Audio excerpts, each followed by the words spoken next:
Hello and welcome everyone to the inaugural episode of We'll Be Right Back, the future of hospitality. On We'll Be Right Back, we interview people from every corner of the service and hospitality industry, as well as representatives from organizations providing relief and resources as we learn how to manage and settle into this new reality after COVID-19.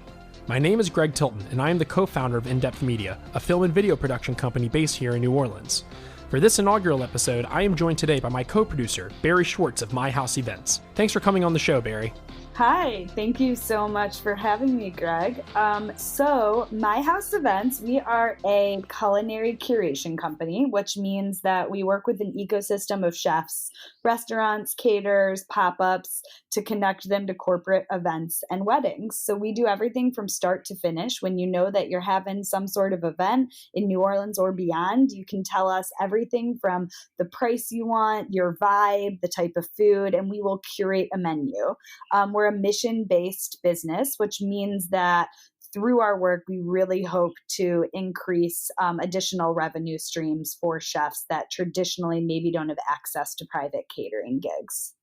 I love it. That's a fantastic overview of your business. So how long have y'all been running? I actually started the company right when I graduated from college at the end of 2011, 2012. And the iteration it is now kind of started ramping up in 2016. Obviously, you've been very proactive. We don't need to explain to you all what's going on right now.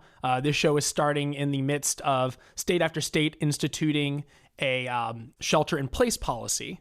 New Orleans and Louisiana at large are just starting to go down this road as well. I believe actually as of today, the recording day, we're about 4 or 5 hours from it officially starting. Yeah. So Barrie, can you dive in a little bit about how you're handling this new environment? You were talking to me before when we were kicking this idea around about radical transparency and about, we were kicking around how all these different businesses are trying new things, maybe trying some old techniques. Sounds like you've got something very interesting for how you're trying to not only help your business survive, help yourself personally get through this, but also set your employees and staff up for best success. Definitely. It's been quite a few weeks. I would say, since we're an event company that works with a lot, over 80% of our clients are from out of town, a lot being from the East or West Coast, starting basically on the 9th of March, we were getting inquiries from clients with April and May weddings and corporate events asking us about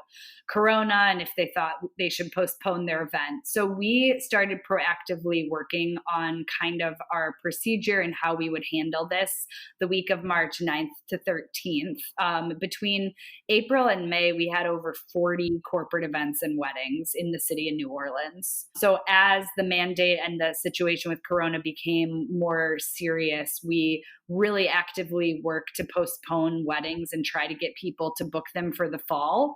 And one way we immediately saw that the businesses we work with would be super affected by this economically, and that it would really affect our cash flow as well. So we really have just transpired overall radical transparency. So whether that's with our staff, our clients, or the chefs we work with, just saying, okay, this is how things are right now. This is the situation. And with our clients, telling them that if they could adhere to their normal payment schedule, it would save our business. And for the most part, they've been unbelievably amazing. Even though their wedding is moving from April to October or whatever it may be, they've really been understanding of how much this helps our ecosystem if they could pay as normal. That's incredible. Of course, it's been incredible. Of course, there's been some people that haven't done that or who want their deposits back, and we're working on a case-by-case situation, but trying to just save those few months of business was our first order of business. And then in addition to that,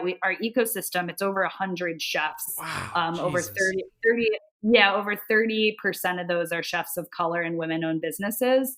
So we immediately started putting together resources for all of those chefs and making sure that we're just in strict communication with them about date changes, resources in general, and my business partner, Danielle, is really good with finances and government contracts. So we've actually set up a scheduling with all the chefs where they can reserve time to talk to her and just walk through individual issues they're having. We're just trying to support as much as possible and reiterate good resources we're finding through our website, a Slack channel, and emails. And then additionally, I had the chance starting last week to join the City of New Orleans Small Business Emergency Task Force. So I've kind of been able to take what I'm hearing on the ground for ways that the community can support these small businesses, especially restaurants, whether it's a virtual tip jar, whether it's donating so the restaurants can deliver to nurses or police or the hospitals, et cetera, and trying to take that information, consolidate it, and deliver it to the business community in the mayor's office. Could you tell me a bit about that task force? Kind of like who does it consist of? The size of it? Is it run by the city? So tell me. Yes. So it is run by the mayor's office, and the point of contact is Jeff Schwartz, who's the director of economic development for the city. And it's lots of different business leaders, whether it's the New Orleans Business Alliance, Greater New Orleans, different incubator programs, our company, the Urban League, etc. That's quite the alliance. Yeah, it's been really interesting. We were talking every day at 1:30, and now we're talking 3 days a week, and we're all just trying to kind of talk about what's going on with constituents and the people we work with on the ground, and how can we try to tell the mayor's office these are the things that are the most important for us to start to work on. Everyone is kind of flying by the seat of their pants and just trying to work together and unify.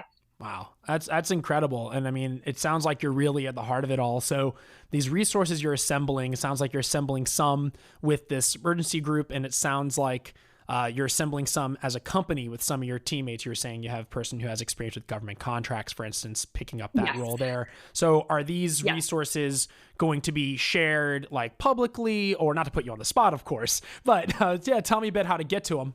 Yeah, they're on our website right now. Fantastic. It's just COVID-19 resources that we keep updating. We also link to Elizabeth Tilton's Oyster Sunday resources are really good. Yeah. So we're not trying to recreate the wheel. We're like re-linking to other people who may have really good resources. So you're kind of aggregating a bunch of useful resources, which, by the way, we will definitely have linked in the show notes and description for this episode for all of you. It'll most likely be links to Oyster Sunday, to My House events where all this stuff is aggregated. So please take advantage of that. That is a major mission for this show. And it's funny you bring up, we'll get back a little bit more to your topic if you don't mind, but I was going to say you have a great segue for our other co-producer, my wonderful sister, Elizabeth Tilton of Oyster Sunday. She is not on this episode, but will be doing one in the future, talking a little bit more about where we go from here. I'm very excited to do that episode. But basically, for all of you, again, this is the first episode. Me, Barrie, and Elizabeth are teaming up for this project. And the two of them especially are working hard on assembling these great resources, which this podcast will, of course, include. So I just wanted to get that out there before I forget, because I do things like that. So, Barrie, if we can get, if you don't mind me kind of shifting a little more back into this concept of radical transparency, unless you have more you want to elaborate before that. No. I think that's a great segue. Sure. So why, I mean, this is kind of maybe it sounds like a fluffy question, but why do you think it can be effective? You're saying it's radical transparency. What makes this different? What makes this unique? And why do you think it's going to be an effective solution moving forward? Great. So in terms of that's a great question. And I also want to touch on how we're doing that with our internal team. So with all of this going on and everything I've talked about, we do have 2 full-time employees outside me and my business partner, 1 part-time brand manager, and then we have 4 different part-time staff that were supposed to work the next 2 months. So immediately when this happened, I really thought to Zingerman's Deli, which is a deli in Ann Arbor, Michigan, and they also write all these amazing business books. One is called The Anarchist Lap's Guide to Business, and we had been reading it kind of as a team in our company book club. And I immediately thought about how, as a leader, I need to be the most transparent I can, which means I don't actually have all the answers, but I want to deliver every message I have with compassion. So from the beginning, even with our clients, we basically mapped out our contract and wanted to have all these hard conversations before they even had to ask. And we've been dealing with that in the same way with our team. Instead of them thinking, am I maybe going to get laid off? Am I going to get a pay cut? How is this situation going to affect my life? We've been having phone calls every morning at 9:30, where we're basically just going line item by line item and showing full radical transparency our books and kind of talking about these are the tickers and the times where we're going to be in trouble and where we're going to have to cut, and talking out loud as a group instead of like me and my business partner making these decisions and then relaying the message, kind of talking together and saying, okay, how do we all think here we could maybe save 5 grand? How could we, if it's an emergency, what's the step we could take? And sort of working together just as a community instead of like unilaterally making decisions. And that's radical transparency for me. And I think if people do have to get laid off or hours cut, just delivering that message really clearly and not beating around the bush, I think is the most we can do for people right now. So for our part-time staff, I called all of them individually. And had to have some hard conversations, but they really understood and thought it was so amazing that I could like call them and give the time needed for those conversations. That's amazing. I mean, so basically it sounds like you're kind of building your runway together to basically, instead of, like you said, a unilateral decision, top-down management. Generally what we see in businesses, right, is a lot of these books are not generally open, for better or for worse. I'm not going to sit here and just say every person needs to lay everything bare at all times. Maybe there's reasons not to. But what you are doing, and kind of the core it sounds like, is these are the numbers. Here's what everyone here makes. Here's what all of our contracts look like. And realistically, This is how much air we have. What can we do as a team to give everyone here the best chance possible? Is that kind of a good distillation? 100%. That's perfect. Yep. We're just radically increasing our openness with our process and data. Well, there's a certain humility that comes with that I really respect in what you're doing. I mean, it's part of the reason I wanted to talk to you about this, right? It's because you're assuming that just because you two started the business doesn't necessarily mean, like you said, we don't have all the answers. And you trust that you've hired good, smart people who are able to work together as a brain trust. I mean, you're basically was missing a good word for it, but you're basically just combining the entire mental capacity and power and all the creative thinking and all the just strengths of your company to give it the best shot you can. And I think that's just amazing. There's a certain humility that really requires that. And it's been great. I mean, so far we're working really well as a team, and it's also like everyone has skin in the game. So instead of just waiting around, like Catherine, someone on our team, she's like, okay, so what can we do to generate revenue? And she's already working on proactively like packages with our chefs for when people in New Orleans are ready to hang out and party. We can just be ready right away to like keep bringing in money to make sure we all have a job after this. That's awesome. So what's next for My House Events? You've been doing this radical transparency, you're assembling resources. What do you kind of like see? I mean, you kind of answered that question a little bit there, saying you're working on these packages and this stuff, coordinating with chefs.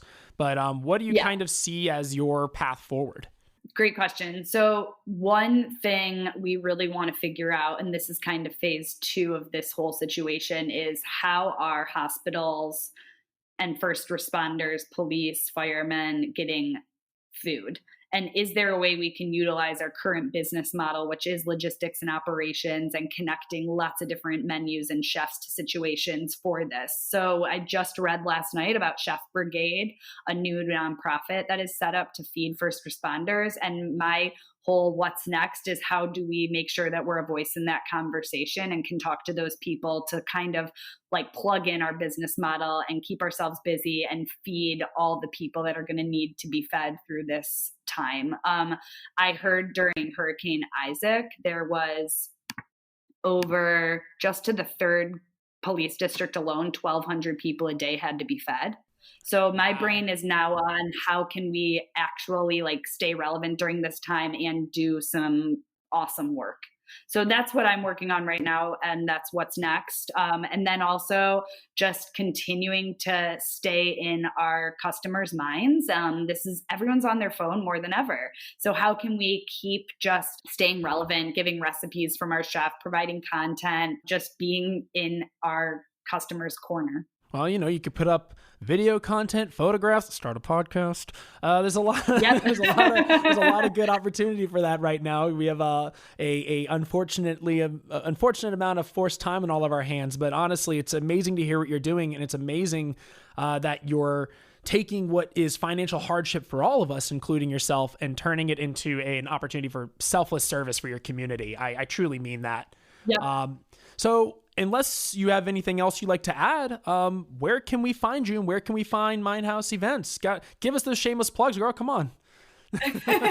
All right. So you can find us everywhere at My House Events, www.myhouseevents.com. We're on Instagram, Facebook, Pinterest.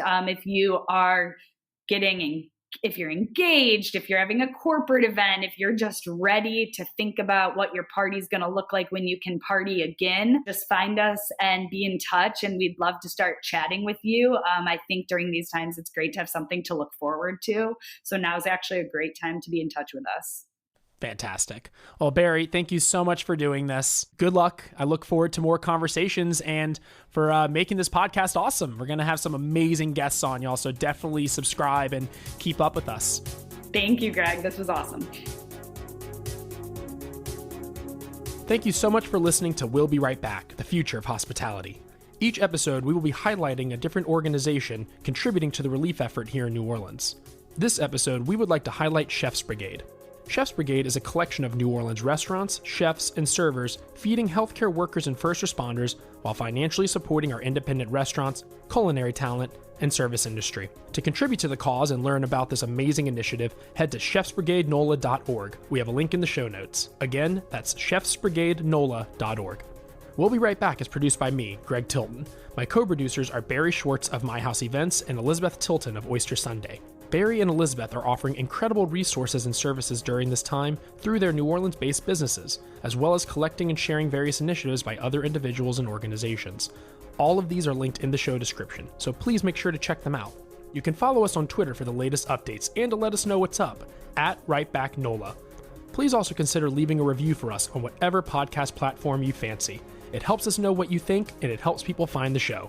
Our cover art was created by Eugenie McClellan. Our show's music was produced by Sarisu. We have links to their work in the show notes, so give them some love.